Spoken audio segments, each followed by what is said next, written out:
Man, I'm doing this podcast solo this week. I'm going to be talking about my axis hunt that I just went on. I'm talking right before dark. One of the axis bucks that Charlie wanted me to shoot stepped out on the side of the pond, and he was moving.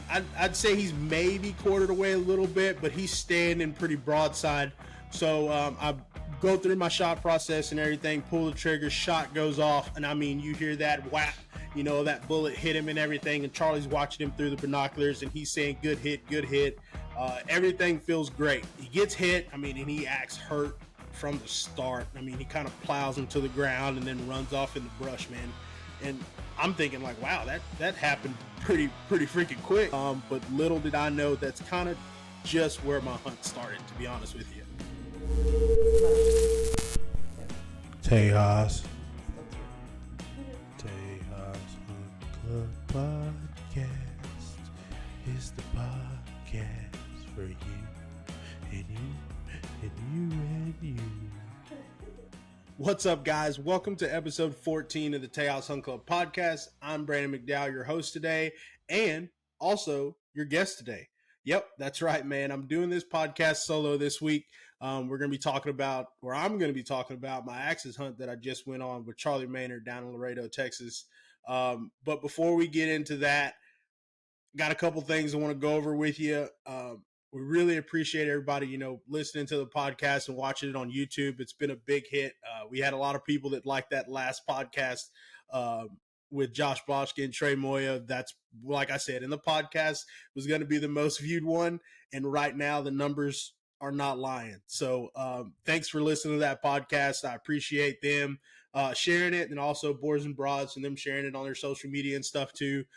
Just getting the podcast out there. So just want to say thanks to those guys. And, hopefully, like I said, we're going to get them on some more podcasts too. Boards and Broads, if you want to hop on the podcast, if you're listening, we can set it up. Tell us about hog hunting in Georgia and down in the deep South. But yeah, thanks for watching that video. Also, we got the TAC video that came out on the YouTube channel. Had quite a few people watch that one too.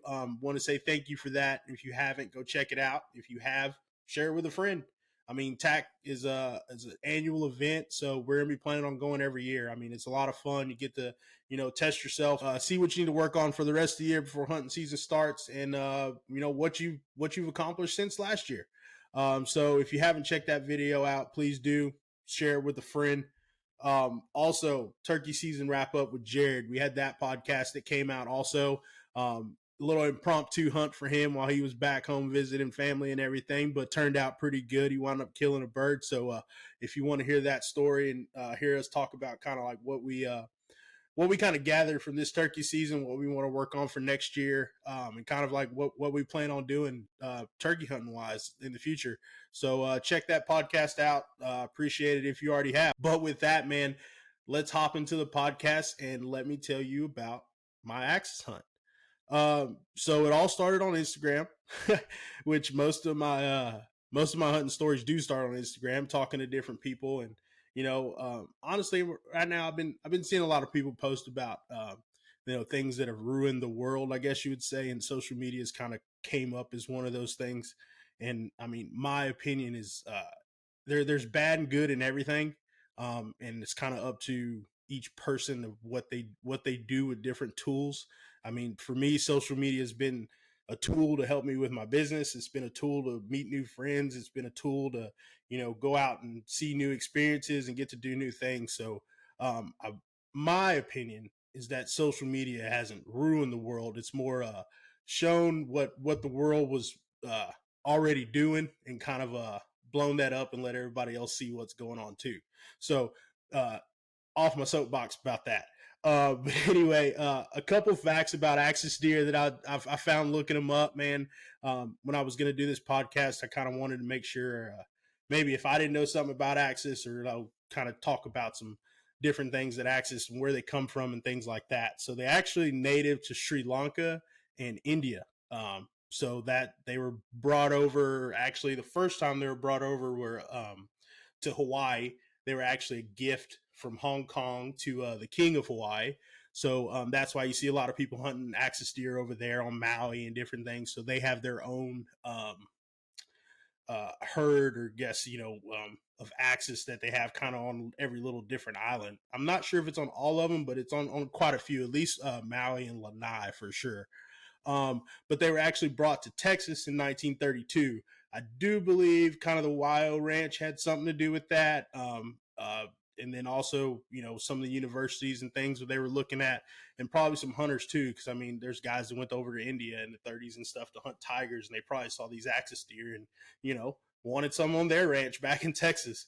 Which that kind of been a cool period of time to go hunting over in India and hunt tigers and stuff. I mean, I'm sure it got a little hairy and scary at times, but it seemed like a lot of fun. I mean, I'd have tried it for sure. But they're pretty big animals actually. If you compare them to kind of whitetails, the does usually range from like 110 to 135 pounds, and then axis bucks can get from anywhere from 200 to 250 pounds. So I mean, they're big animals, especially like I said, bigger than whitetail. They're actually closer within their habits and things. They're closer to elk, so they're really, really big, like herd animals. So they like being in big groups. I guess for security wise, I guess they were hunted by Bengal tigers, so somebody's got to stay on watch. But they're rust colored, white spots. They have males have the only ones that have antlers. But they lose them every year and then they grow them back again. So you'll have some that you'll see that are still in velvet. Then you'll have some that are hardhorn too. Their gestation period is kind of weird. I know like peak rutting time is going on like right now, late May, early June. But throughout the year, you'll have different bucks that are either in velvet or hardhorn and vice versa. So I'm not real sure on why that happens, but I do need to look that up and kind of nail that down. From what I saw, they actually have sustainable herds in 92 counties in the state of Texas. Most of them are going to be in the hill country. A few of them are in South Texas. If you've been in Bernie or Kerrville, I'm sure you've seen axis deer walking around. That's kind of where their main, I guess, hub is, or where the biggest populations are. But their range when they were in their home territory go all the way from like the Himalayan mountains down to the forests of India. So they kind of have a wide range of like habitat and also weather conditions that they can live in.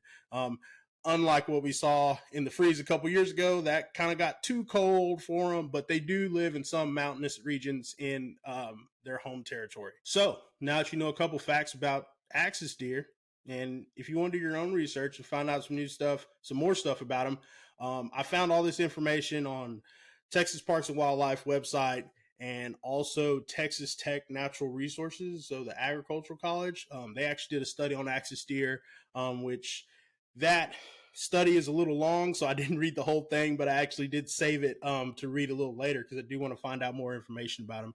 I mean, especially after getting to hunt them this time, they've crept up on the list of animals that I like to hunt. So, getting into this story about this axis hunt, man, I've gotten to hunt axis a handful of other times.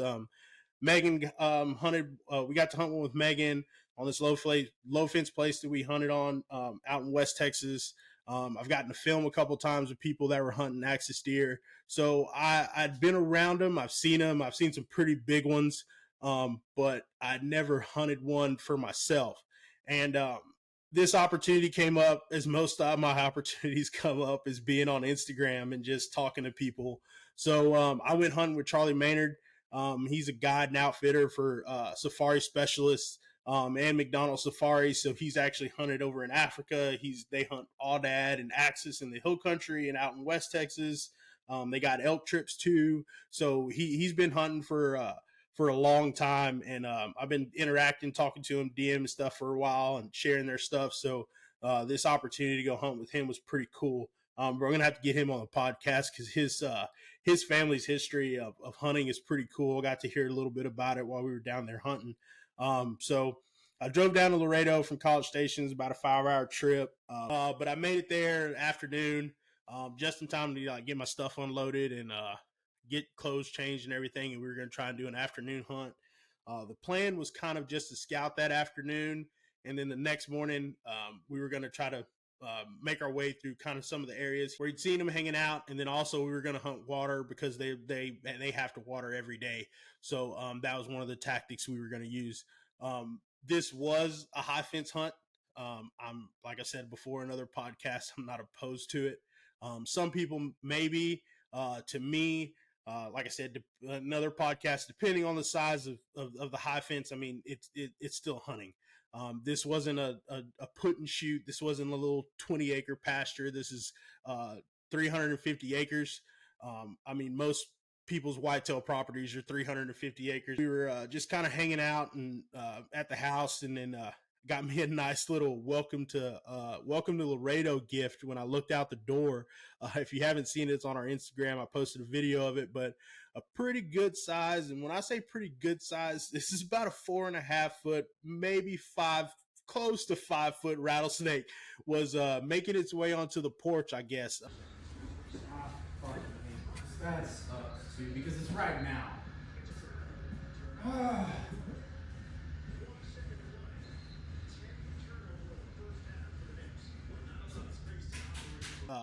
Little did we know that night we had a pretty big storm coming in, so I guess he was trying to find high ground and to get away from the water that was coming. But he crawled up on the porch and sat there for a while, and right about the time that we were hoping that the axis were coming out, so we were waiting for them to kind of see what we're moving around. There's a big pond out far in front of the house, and we're just gonna watch and see, kind of what moves, and then kind of make, like I said, make that plan for the next morning. But we had to deal with that rattlesnake, and unfortunately, we had to dispose of him in a non-quiet fashion. So it might have put a little hindrance on the axis moving, but we got him moved away. Run up on rattlesnakes in the brush, we tend to leave them alone, but when they're around the house and stuff like that, they gotta go. We got dogs, us. I mean, like I said, I respect their home, but they're gonna have to respect ours too a little bit. And I know you're trying to get away, but climb up in a tree. If you were in the Facebook group, you saw that post I shared in there. There's a rattlesnake that actually, probably the same storm that I'm talking about now. It climbed up in a tree. So when you're out in the brush, don't just look down, look up too. Make sure. But like I said, so they got rid of that rattlesnake, and we had a few axes that came out. Now we were looking for some. Well, I mean, I was looking for them, but they weren't on the shooter list. We had some pretty big axis bucks walk out, and got to see those walk around with the does and everything and get water. It was pretty cool just sitting there watching the animals too. I mean, being able to watch big axis like that is not something I've done a lot. Most of the hunting and stuff's been pretty quick. So I definitely took advantage of being able to get to watch them and see how they act around each other and everything. So we kind of just, as the sun was going down, we were kind of like losing hope on the axis that I was trying to get. There was two of them that we were chasing. We were kind of losing hope on if they were going to come out in the afternoon or not. So kind of just making our plan for the next morning. But we just kept watching anyway. And I'm talking right before dark, one of the axis bucks that Charlie wanted me to shoot stepped out on the side of the pond, and he was moving, not standing still. He was moving. So we made a mad dash over to the ranger to kind of sneak up on him. Like I said, it was right before dark, so he made his way around the pond and then onto the back side of it.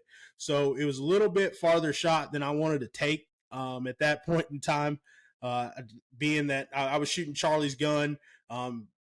I mean, he said he was dialed and everything, but as you know, I haven't been shooting rifles that much lately. I've been shooting more bows, and that kind of plays into this story a little bit too. So we made a mad dash for the Ranger. We hopped on, made sure, ammo, everything's there. And we kind of crept up on the Ranger down the road a little bit to kind of get a closer shot. So as he made his way around the pond, he was feeding out a little bit, and we got to where I was comfortable shooting. I brought up the rifle and I set it on front of the Ranger, had a bag there and everything. Good rest, everything was good. I get down on the gun. I find him. Charlie's talking to me, telling me which one was which, because there was There's a couple does and another buck out there too. But find them in the scope good. I mean, calm. I mean, I've shot rifles my whole life. I'm not just like jumping into this. So I kind of know how to shoot a little bit. And I'd say he's maybe quartered away a little bit, but he's standing pretty broadside. So I go through my shot process and everything, pull the trigger, shot goes off. And I mean, you hear that whap, that bullet hit him and everything. And Charlie's watching him through the binoculars and he's saying, good hit, good hit. Everything feels great. I was comfortable with my shot. I knew where it was. Everything was good. He gets hit. I mean, and he acts hurt from the start. I mean, he kind of plows him to the ground and then runs off in the brush, man. And I'm thinking like, wow, that happened pretty freaking quick. Like, one and done. I'm gonna hang out, with Charlie and film some axes and stuff for the next couple days. And like, we already got the hard stuff done. But little did I know that's kind of just where my hunt started, to be honest with you. We went down and checked where I hit him, marked everything. Went down and looked. We didn't find any blood. So that's never a good thing. But me and Charlie are both sitting there. I didn't film this hunt. It was just kind of, like I said, it was more just me wanting to go hunt axis and kind of left the camera at home. I was going to take some good pictures, but I wasn't really worried about filming this one. But like I said, it sounded like a good hit. He ran off, but we didn't find any blood. So Charlie called over some of the other guys that he has there, guys that work for him. They kind of looked around, looked for blood. We really didn't find much. I think we found like one little speck, which is not what you want to see after you make a shot on an animal. I'm sure everybody knows you'd rather that animal just fall right there where it was standing when you shoot it. And I mean, I was shooting Charlie's 300 Win Mag, more than enough bullet for this animal, in my opinion. A great round to shoot, in my opinion as well. But it wasn't looking too good. So we made the call to back out and call the dogs and track him down. So as most hunters know, man, in this situation, it's not the situation you want to be in. I mean, you're going back and forth with yourself of, knowing what you saw, knowing what you felt, and being confident in your shot and everything, to now is like you're second guessing yourself. Did I do that? Did I see what I saw? Did I make the shot that I thought I made?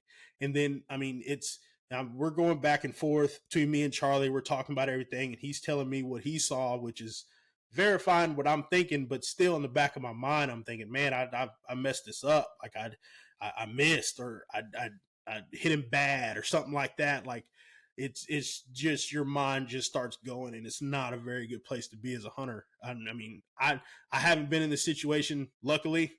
And I guess this was my slice of humble pie, I guess. But most animals I've shot, they usually either fall right there or fall not that far off. So I know, like you said, the more time you spend in the woods, the more times you have for this to happen. But it's in the back of your mind always when you hunt, but it's not something that you just generally suspect is going to happen to you. So we call the dogs, which is a great tool that we use here in Texas. I love them. I've gotten to see some pretty good dog work before. I've been in camp with, Robbie Hurt. He's got some pretty good dogs, and you hear about Roy Hines and all those guys too. I mean, we wound up calling it Justin Dixon, and I followed him on Facebook and Instagram for a while too, and he's got some pretty good dogs. So I was confident in the fact that, if this deer's dead, the dogs that are coming, the guys that's coming with the dogs is more than qualified to find this deer.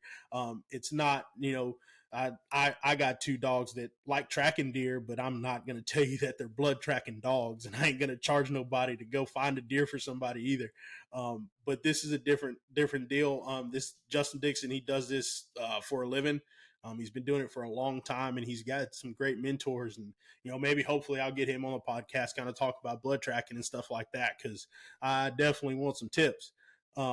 But called him, and he had a little bit of a drive to get to the ranch. So we went back to the house and tried to eat some dinner, even though eating was like the last thing on my mind. And usually it's the first thing on my mind. But being in that situation, man, it didn't really leave me with an appetite, I guess you'd say. So we kind of just hung out and watched a little basketball and waited for Justin to get there. And he showed up about 9:30, I think, 9:45. So once he got there, he unloaded the dogs, got them collared up and everything. And we dropped them off where I shot the axis. And immediately they hit the brush, which is a good thing in my opinion. Like I said, we really didn't find any blood, so the fact that they found a trail was a plus for me at that point. I figured in my mind, I figured they'd run in about 250 yards and stop and bay, and either he'd be still there kind of hanging on, or he'd be already be dead, and we're gonna go skin this axis and have a good night. But they trailed out about 720 yards from what Justin was saying was on the Garmin, and we heard them jump a deer. So we knew they were on something, that they were trailing out that far. And like I said, there's a bunch of other axis. There's addicts. There's black buck. There's all kind of exotics in this high fence, in this 350 acres. So these dogs are not just going to jump any random deer. I mean, there has to be something injured about this animal for them to be trailing this specific one. So in that instance, it made me feel a little bit better that, I did make a hit on this animal. Maybe it just wasn't as fatal as what we were hoping for. But this animal is hit. So they trail him about 720 yards. So he's still alive. So we take off after him through the brush, and like I said, it's about 9:30, 10 o'clock at night now. It's completely dark. We're going through headlamps, and I mean, you're pushing cactus and pushing mesquite and stepping over trees and stuff. And like I said, this ain't no just mowed pasture land. This is brush, and you got to go through it and follow these dogs to where they're taking us to this axis. And so the axis was heading towards the creek, which runs through this property, which that was another great sign that he was like kind of headed towards water. Usually the animals, when they're hit fatal, stuff like that, they kind of head towards water, either a pond or a creek or something like that. So that was a good sign. We tried to get there as fast as we could. The dogs had him bayed. We're making our way through the brush to that creek, and he breaks again. The dogs leave off behind him, and they go out about another 300 yards from there, and we're trying to make it there, and he breaks again. Well, at this point in time, I think he's moving pretty good. The dogs actually kind of got off that trail at that point, and he got away. The dogs came back to us, and at this point in time, we're on the way opposite side of the property from where I shot him at, and we start making our way back. We followed that creek again, just in case he doubled back and wound up dying in the creek. We walked that again, pretty good stretch, making our way back to where I first hit him at. So the plan at that point was to head back to where I hit him at, get the dog some water, let him rest for a little bit, then put him back on that trail again and see if they can get him jumped. Like I said, we knew he was injured because the dogs were trailing him, so it wouldn't have been anything for them to, find him again, hopefully. So we make it back to the pond where I shot him at, give the dogs some water and everything, and then we put the dogs back on the track, and they leave on the same track that they did before. Good sign. They head out, and they strike him again. So I'm guessing he made a loop back to where he was earlier and kind of bedded down. But the dogs strike him again, and he starts making the same pretty much track that he did the first time. He went out 720 yards to the creek. The dogs bait him again. And this time we're like, man, we're just going to head through this brush, cut back to the pond, and hopefully, we'll go behind the brush and where the pond is, and he'll make that loop again, and we'll be able to see him. Well, lo and behold, as we go back to the buggies, because we were going to go back to the creek, but we wound up staying there, and we see the dogs are coming back towards us. So we're thinking that, they lost them again. We're just going to hunt this deer for the next couple days, and we're just going to call it good. But the dogs are moving pretty quick back towards us. And we're looking up, and I'm kind of looking, like I said, it's pitch black dark now. Right now, it's probably a little after 11:30, closer to probably midnight. and I can see eyes coming, but I don't see two sets of eyes, which would have been the dogs.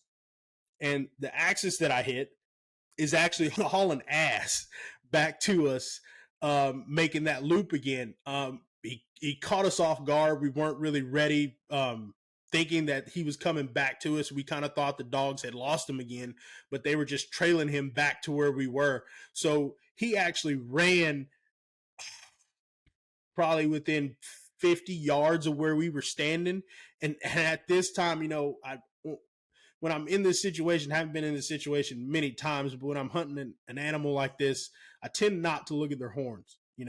I feel like most people, when they go to shoot an animal, whether that's with the rifle or a bow, and they go look at the horns and they get excited. So I don't want that to happen to me. Once you tell me, or once I'm with somebody, that's the deer we're going to shoot, I'm looking at his body the rest of the time. I'm trying my hardest not to look at his horns. So when we saw this deer, I trusted Charlie that this was the one. So I didn't want to freak out. So I didn't look at his head. But at this point in time, I can see him, and he's a pretty big axis, man. And he runs in the brush, and the dogs lose him. And we're kind of like, at that point, man, it's hot, it's humid. We've been going for a couple hours.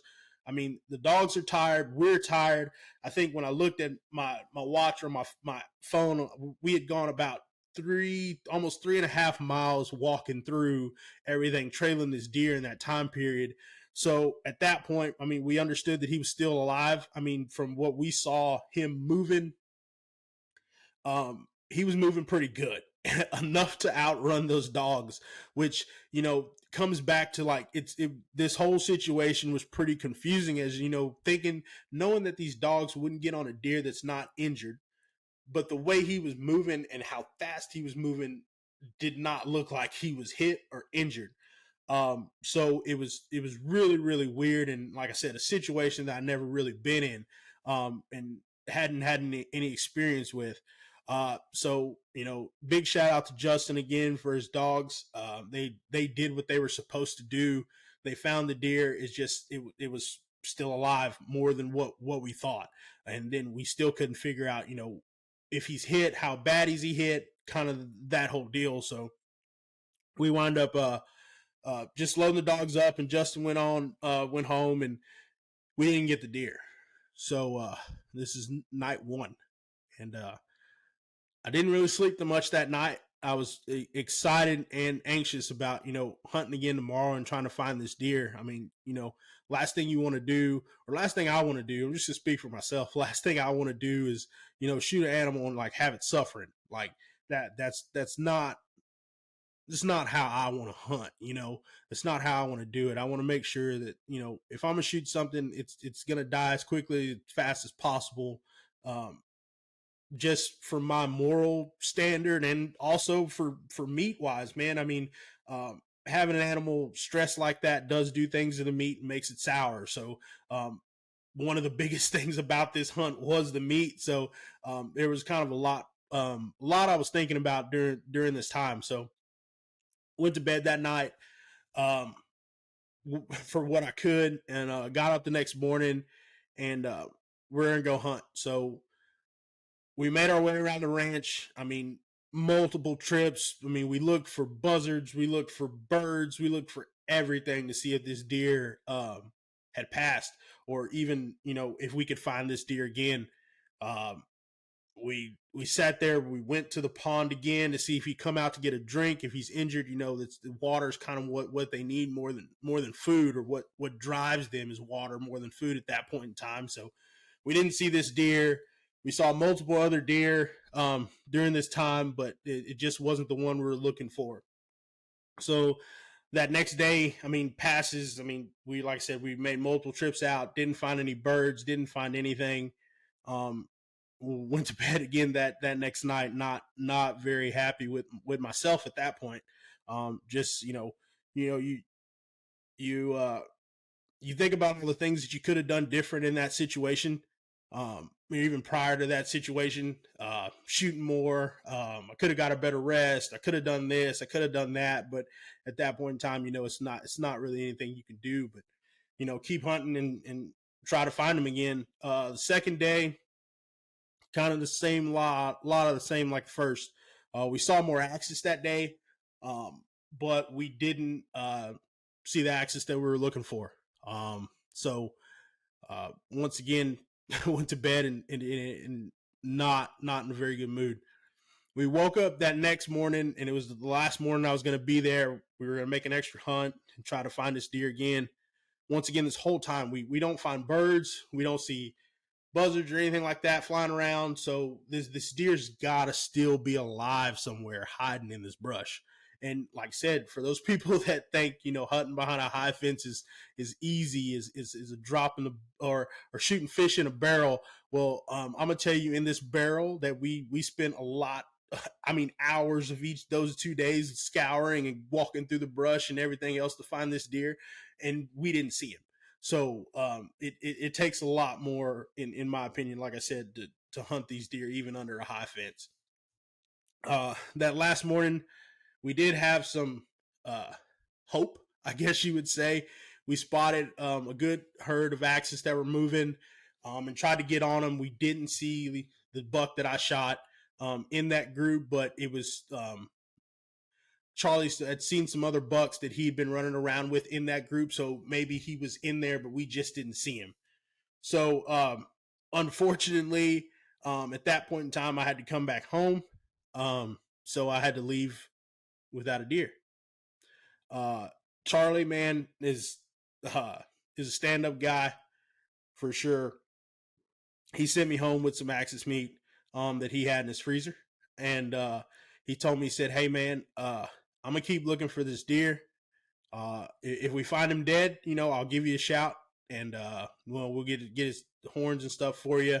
But if not, if I find him alive, I can call you. You can come back down here and shoot him if we can hunt him again." And I said, "Man, I greatly appreciate that. That's more than what you'd have to do for sure." So we had a plan at that point in time when I was leaving, that Charlie was going to look for this deer, and the guys that work on the ranch were going to look for this deer. And if they find him alive, I was going to come back down and hunt him again and try to get him. Or if they found him dead, they were going to get the horns and everything for me to have. So it was a long drive back to College Station with no deer. I'll tell you that. It was, and like I said, appreciate everything Charlie did, but I was pretty upset with myself and at the way I approached it, and the things, of course, like I said, things you could have done better, the things you should have done, all that stuff. But I mean, it all boils down to it's hunting. It's not just like a pastime. It's actual life and death, and it's things don't always work out the way you want it to work out. Even though you even when you have everything that you need, and you've been practicing and you've put in all this work, it still may not work out. So like I said, it's the first time this has happened to me. It was a new experience, so it was just something I had to deal with.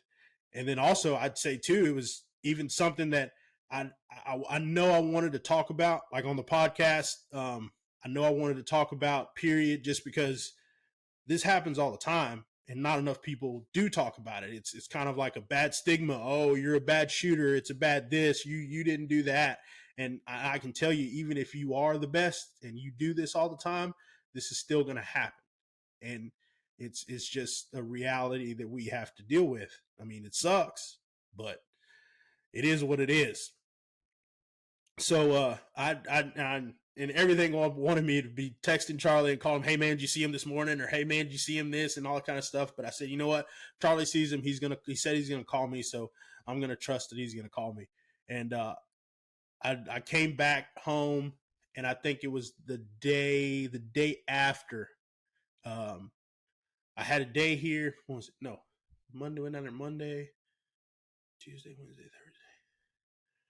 I think he called me Friday, I believe. I have to go back and look on my phone. But anyway, after it already came back home, Charlie called me. And, when I seen his name come up, I'm like, okay, this is either real good or kind of bad.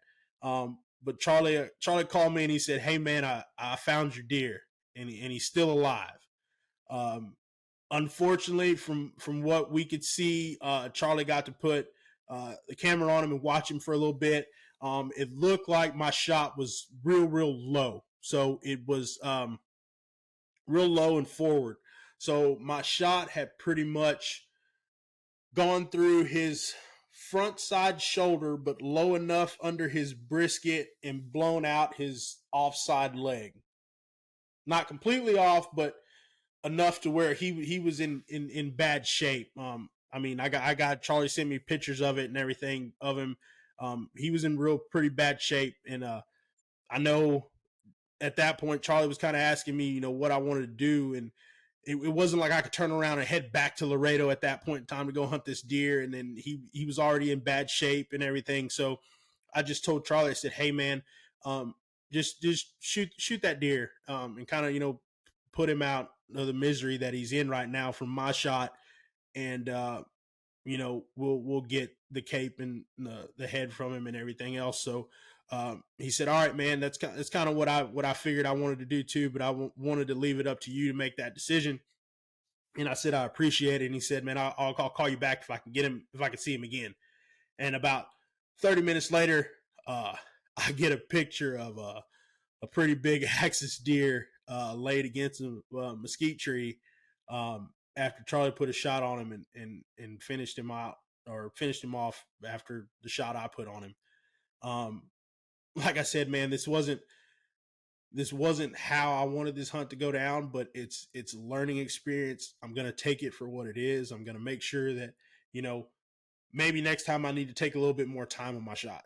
Next time I'm gonna put in a little bit more work shooting a rifle. I mean, it's not easy here, since in College Station we don't have a shooting range. I mean, I have to drive to Conroe or something like that, or down into Houston to shoot. I mean, even 100 yards with a rifle. So it's not something that's I can just run out in my backyard and do. With my bow, I can go shoot in the backyard, I can go shoot in the front yard, and I can practice that all the time. But rifle is something that I just have to make more priority to work with and shoot more, just to get more comfortable with it and be able to make better shots. And when the time comes and I do shoot an animal with a rifle, that it works out a little bit better than it did this time. And like I said, even though then it might not either, but I'll know that I put in the work to make it happen better. So Charlie, after he got that deer and sent me pictures of it and everything, I was pretty excited. And we did then get to see where the shot was. And like I said, it was low. It went under his brisket. I mean, he obviously he would have eventually died, but it's not how I wanted that animal to die, but in that long drawn out period. But I mean, it happens. But I am very appreciative of how Charlie, handled the situation and worked with me on it. And we finally got this deer down. And he told me, "Man, we'll skin it for you and everything, and we'll have a cape and everything. Just have to go back down to Laredo and pick it up out of the freezer." But for a first axis hunt, it's not entirely what I wanted, but it really shows the strength of these animals. It shows their will to live, and not just how tough these animals really are. I mean, in my opinion, a shot like that I made would have easily killed a whitetail, even though it was off. But just these bigger bodied animals, they're just a little bit stronger, and their will to live is a little bit stronger as well. I'll be hunting axis again, hopefully with a bow one day. But definitely again with the rifle. So if you've had the opportunity to hunt axis, you understand how cool these animals are. And if you haven't, I suggest you plan on hunting these animals at some point in time. I mean, I can definitely point you in the direction to hunt with Charlie and them. They got plenty of properties in the Hill Country and West Texas and South Texas to hunt axis. I mean, they're rolling hard right now. He sent me some pictures of some of the giants they killed the past couple days, and I mean, they are putting down some monsters in the Hill Country right now. So, like I said, I suggest you try to hunt one of these animals. The meat's delicious. The hunt's going to be fun. They're just awesome animals to chase after. And I mean, they're pretty high on my list to hopefully do at least, not every year maybe, but at least once every couple years to try and go on an axis hunt. I know this podcast was a little bit different this week, with me just doing it solo by myself, but I hope y'all enjoyed it. I hope y'all can take something from my story and apply it to y'all's hunting season, or whenever that is. If you're hunting axis right now, or you're hunting whitetails in the fall or anything, uh, just try to do the best you can, I guess, at getting prepared for these hunts, and just show up and understand that even though you do prepare, it's not always going to happen the way you want it to happen. And I mean, that's okay. You try to limit it from happening as much as you can, but, and like I said, in the end, this is hunting. It's not it's not shooting a basketball or throwing a baseball or anything like that. It's a hobby, but it's got a lot more meaning to it, I guess you'd say. The mistakes they cost a little bit more than what a regular sport. Thanks again for listening to the podcast. Please subscribe to the channel.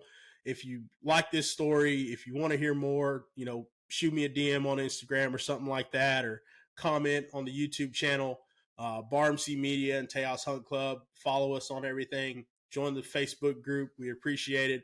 And see y'all next week.